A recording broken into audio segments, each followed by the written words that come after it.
কারে বদনা তুই ফেল করলো কৃষক রে? স্যার আমি ফেল করবো না কৃষক সেই কথা কন। আমি তো সারা বছর লেখাপড়া করার সময়ই পাই না। সময় পাস না মানে কি কথা কস রে এল্লা? আমি আর কি কমো, আপনি হিসাব করে দেখেন স্যার, বছরে কয়টা শুক্রবার? 52টা শুক্রবার। আচ্ছা, 52টা শুক্রবার, এখন 365 দিনের থেকে আপনি 52 শুক্রবার বাদ দেন, বাদ দিলে হয় হচ্ছে যে 313 দিন। তারপর গ্রীষ্মকালে ছুটি থাকে, শীতকালে ছুটি থাকে, আবার বর্ষাকাল ছুটি থাকে। 10-12 দিন করে যদি ধরি, তাহলে ধরেন 45 থেকে 50 দিন। 313 দিনের থেকে 50 দিন বাদ দেন, বাদ দিলে হয় হচ্ছে যে 263 দিন।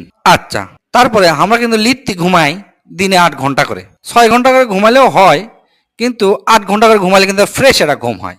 আচ্ছা, 8 ঘন্টা করে ধন্য, আমরা 365 দিনই যদি 8 ঘন্টা করে ঘুমাই, আর এই 8 ঘন্টা করে যদি হিসাব করি আমি, তাহলে বাদ যায় হচ্ছে 122 দিন। 263 দিনের থেকে এখন 122 দিন বাদ দেন, বাদ দিলে আর থাকে মাত্র হচ্ছে 141 দিন। তারপর আমরা তো ধরেন খেলাধুলা করি, লিত্তি যদি খেলি 1 ঘন্টা করে, তাহলে সারা বছর হিসাব করে দেখা যায় 15 দিন বাদ যাচ্ছে। 141 দিনের থেকে 15 দিন বাদ দিলে থাকে হচ্ছে 126 দিন। আমরা তো 3 বেলা খাই, 1 বেলা হাগি, গোসল করি, এই করি সেই করি, এল্লা করতেই দিনে কিন্তু 2 ঘন্টা করে চলে যায়। তো 2 ঘন্টা করে গেলে সারা বছরে যায় হচ্ছে 30 দিন। 126 দিনের থেকে 30 দিন বাদ দিলে থাকে মাত্র আর হচ্ছে 96 দিন।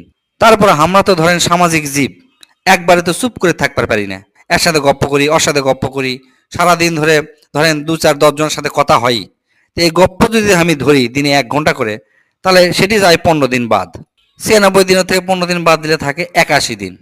বছরে আমরা পরীক্ষা দিই, পরীক্ষা ধন্য ধরেন 35 দিন। 81 দিনের থেকে যদি 35 দিন পরীক্ষার জন্য বাদ দেই, থাকে আর মাত্র হচ্ছে যে 46 দিন। তারপরে দুই ঈদ, দুই ঈদের 10 দিন করে যদি ছুটি ধরি, তাহলে 20 দিন বাদ যায়। তাহলে 46 দিনের থেকে যদি 20 দিন বাদ দেই, তাহলে আর থাকে মাত্র 26 দিন। তারপর ধরেন লিত্তি টুকটাক না টিভি দেখি, তারপরে আত্মীয় স্বজনের বাড়ি যাওয়াই লাগে। আবার আত্মীয়তার বন্ধন কিন্তু ছিন্ন করা যাবে না, এটা ইসলামে কওয়া আছে। সেই জন্যে এই আত্মীয়র বাড়ি 2 দিন, ওই আত্মীয়র বাড়িতে 1 দিন, এল্লা করে চলে যায় মোটামুটি ধরেন 25 দিন। তাহলে 26 দিনের থেকে যদি 25 দিন বাদ দেন, তাহলে থাকে আর মাত্র 1 দিন। ওই 1 দিন আবার আমার জন্মদিন। তাহলে আপনি কন, তাহলে ক্যাঙ্গা করে আমি লেখাপড়া কর্ম আর ক্যাঙ্গা করে পাস কর্ম? তার মধ্যে তো সারাদিন যে মোবাইল দেখা লাগে, সে মোবাইল দেখার কথা আপনি কইনি। এ তুই কি আমার কানাক বানা দেখাচ্ছু? এলে উল্টা পাল্টা হিসাব করছো মানে? সি সি সি স্যার, এলে কি কথা করছেন? আমি কে কানা